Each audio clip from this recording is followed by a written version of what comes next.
السلام علیکم، میرا نام ہے ذیشان عثمانی۔ آج ہم بات کریں گے ہمارے معاشرے کے سب سے زیادہ مس انڈرسٹوڈ کیریکٹر کے اوپر، اور وہ کیریکٹر ہے فادر کا، باپ کا۔ جس لمحے بچہ پیدا ہوتا ہے نا، اس لمحے اس کو ماں کی محبت سمجھ میں آ جاتی ہے۔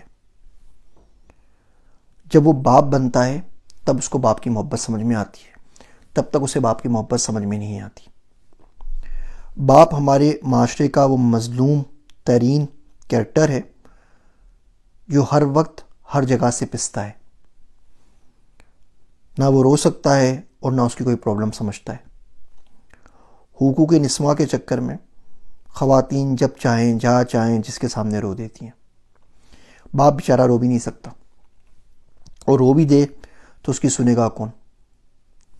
اس کا کمیونیکیشن کا جو طریقہ ہوتا ہے وہ بڑا نرالا اور الگ ہوتا ہے، اور ہمیں بڑی ضرورت ہے کہ ہم اس کو سمجھ سکیں۔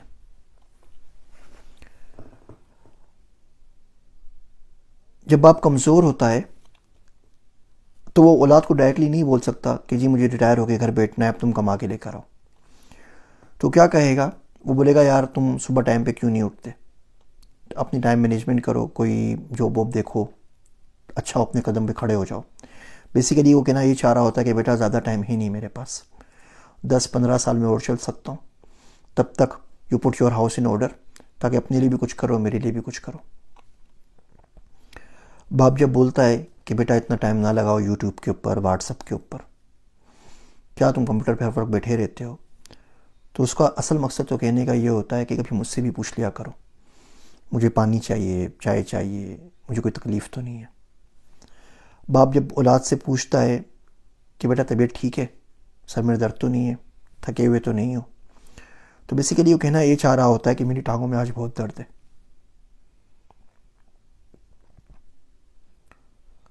اور اگر آپ تمہارے میں اللہ نے صحت دی ہے، جوانی دی ہے، تو تھوڑا میرا خیال کر لو۔ ہمارے ملک میں جب باپ غریب ہوتا ہے تو فیملی بولتی ہے پیسے کما کے لے کر آؤ۔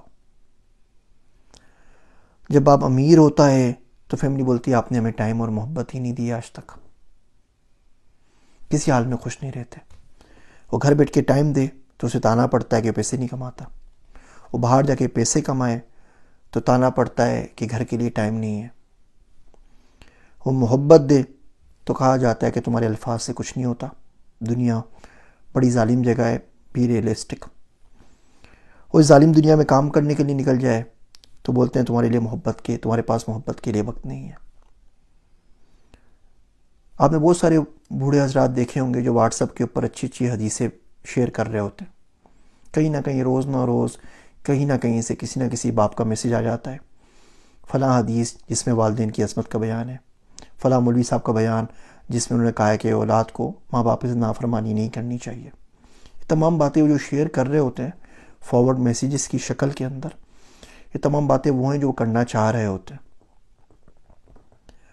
ڈر اور خوف کی وجہ سے نہیں کر پاتے، اس لیے کہ بچے ان کی بات مانیں گے نہیں اور بیوی ان کی بات سمجھے گی نہیں۔ وہ ہمیشہ ماں کی فطرت میں ہے کہ وہ اولاد کی سائڈ لے گی، اولاد کی فطرت میں ہے۔ باپ تو باہر کام کر رہا تھا نا، تو اولاد کو تو ماں نے پالا، تو اولاد بولتی کہ جی ہمارے اچھے برے میں تو ماں ہی کھڑی ہوئی تھی، باپ تو غائب تھا۔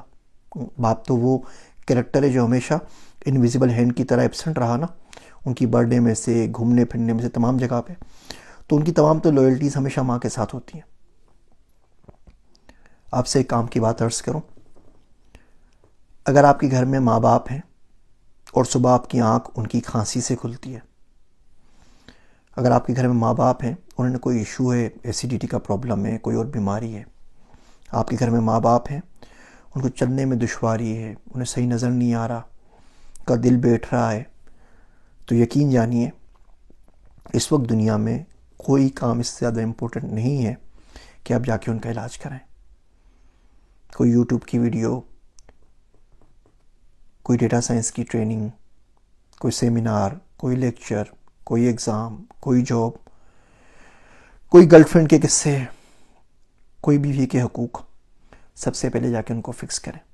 ہمارے ہر گھر کے اندر میڈیسن اس طرح آتی ہے، اس طرح گروسری آتی ہے، وہ دیکھیں کون سی میڈیسن کہاں آ رہی ہے۔ ہاں امی چلی جائیں گی ڈرائیور کے ساتھ، ڈاکٹر کو دکھا کر آ جائیں گی. آپ کہاں گئے؟ آپ کا حق تھا آپ لے کے جائیں. ہاں ابو چلے جائیں گے، میں نے پیسے دے دیے ہیں، ڈاکٹر دیکھ لے گا، ڈاکٹر سے اپوائنٹمنٹ دے دیے. یقین جانیے یہ حق نہیں ہے، یہ صحیح کام نہیں ہے. آپ ان کو اپنے ساتھ خود لے کر جائیے، خود ڈاکٹر سے معلوم کریں. ماں باپ بڑے کنجوس ہوتے ہیں، اسپیشلی جب اولاد بڑی ہو جائے تو ماں باپ اپنے آپ کنجوس ہو جاتے ہیں. وہ بولتے ہیں ٹھیک ہے میں 2000 والے ڈاکٹر کو نہیں دکھاتا، 500 والے سے پرچی کٹوا لیتا ہوں. بیٹے کو آگے کالج جانا ہے، پیسے کام آئیں گے. بیٹی کی شادی کرنی ہے، وہاں کام آ جائیں گے. ان کی برتھ ڈے پارٹی آ رہی ہے، آپ ان کو اچھے ڈاکٹر کے پاس لے جائیں، اچھی میڈیکل انشورنس دلوا دیں، ان کا اچھا علاج کروائیں. اگر آپ کے امی ابو کو مائیگرین ہے تو یقین جانیے آپ کی ڈگری کسی کام کی نہیں، جب تک آپ ان کا مائیگرین کا کوئی نہ کوئی سولوشن نہ ڈھونڈ کے نہ لا دیں. ان کو ایسیڈیٹی کا پرابلم ہے، اس کو پہلے سولو کریں. کبھی باپ کے پاس بیٹھ جایا کریں 10-15 منٹ کے لیے. باہر رہتے ہیں اگر شہر سے تو کال کر لیا کریں. پیسے مانگنے کے لیے نہیں، وہ تو آپ کرتے ہی ہیں کہ پیسے چاہیے، فیس جمع کروانی ہے، فلاں جگہ جانا ہے، فلاں کریڈٹ کارڈ کا بل بھرنا ہے. اس کے علاوہ کام کے علاوہ باہر لے کے نکل جائے نا. گھر میں 10-12 بندے ہوتے ہیں، کچھ بھی نہ کریں. آج اپنے والد صاحب کو بنائیں، ابو کھانے پہ چلتے ہیں، صرف آپ اور آپ کے ابو 2 بندے. اب بیٹی ہیں یا بیٹے ہیں، وہاں جا کے انہیں بتائیں ابو زندگی میں کیا چل رہا ہے، مہنگائی بڑی ہو گئی ہے، تنخواہ اتنی نہیں بڑھی ہے، کاروبار میں کیا مسئلہ چل رہا ہے، ہاؤ کین آئی ہیلپ. یہ ایک جملہ ہے، ہاؤ کین آئی ہیلپ. یہ دنیا کا ہر باپ سننا چاہتا ہے. اور ایک جملہ ہے جو ہمارے معاشرے میں اس کو زندگی بھر سننے کے لیے نہیں ملتا، صرف اپنی اولاد سے. دوستوں سے مل جاتا ہے، یاروں سے مل جاتا ہے، رشتہ داروں سے مل جاتا ہے، کولیگ سے مل جاتا ہے، غیروں سے مل جاتا ہے، اور نہیں سن پاتا تو اپنی اولاد سے، اور وہ مر جاتا ہے. اور اس کے بعد اولاد کی اپنی زندگی گزرتی ہے، اپنے بچے ہو جاتے ہیں، پھر وہ اس جملے کا انتظار کرتے کرتے مر جاتے ہیں. اور یہ بھی ریئلائز نہیں ہوتا کہ ایک وقت تھا کہ یہ جملہ ہم کسی اور سے کہہ سکتے تھے، ہم نے نہیں کہا. اور آج قدرت انتقام لے رہی ہے اس وقت کا کہ ہمیں جملہ سننے کو نہیں مل رہا، لیکن ہم اس بات کو نہیں سمجھ پاتے.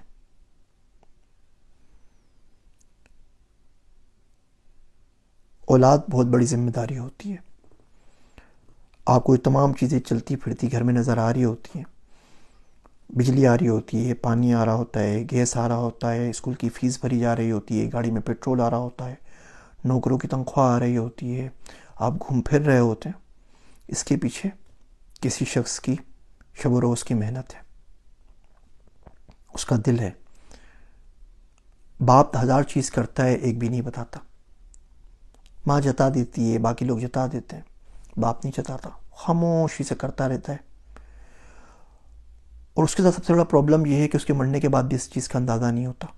بیکاز جب وہ من مرتا ہے تب تک اولاد جوان ہو چکی ہوتی ہے، اپنے مسائل میں بزی ہو چکی ہوتی ہے. اس بات کا ادراک ہی ان کو نہیں ہوتا کوئی شخص بغیر نام لیے ان کے لیے کیا کچھ کر گیا. ہاں شکایتیں اون ہوتی ہیں، شکایتیں ہمیشہ چلتی رہتی ہیں، اور کچھ نہیں کر سکتے.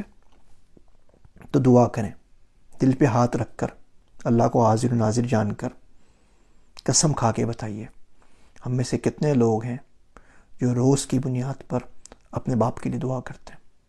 وہ زندہ ہیں یا مر گئے، روز ڈیلی. جس شخص نے سینچ کے آپ کو جوان کیا، آپ کو بیچلرز ماسٹرز PhD تک کروا دیا، آپ کی شادیاں کروائیں، آپ کے بچوں تک کا خیال رکھا، 24 گھنٹے میں سے 30 سیکنڈ آپ کے پاس اس شخص کے لیے نہیں ہے.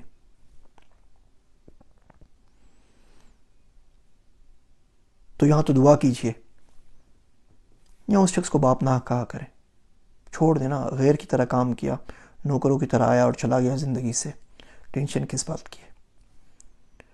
امید ہے آپ کو یہ باتیں سمجھ میں آ رہی ہوں گی. آج نہیں تو کبھی نہ کبھی ضرور آ جائیں گی انشاءاللہ تعالی. اگر آپ اس ویڈیو کے بعد اپنے ماں باپ کو ڈاکٹر کے پاس لے کے جائیں، یا ان سے پوچھیں ہاؤ کین آئی ہیلپ، یا ان کے لیے دعا کریں، تو مجھے کمنٹ میں ضرور بتائیے گا. میری باتیں سننے کا شکریہ. میں ہوں آپ سب کا ذیشان عثمانی۔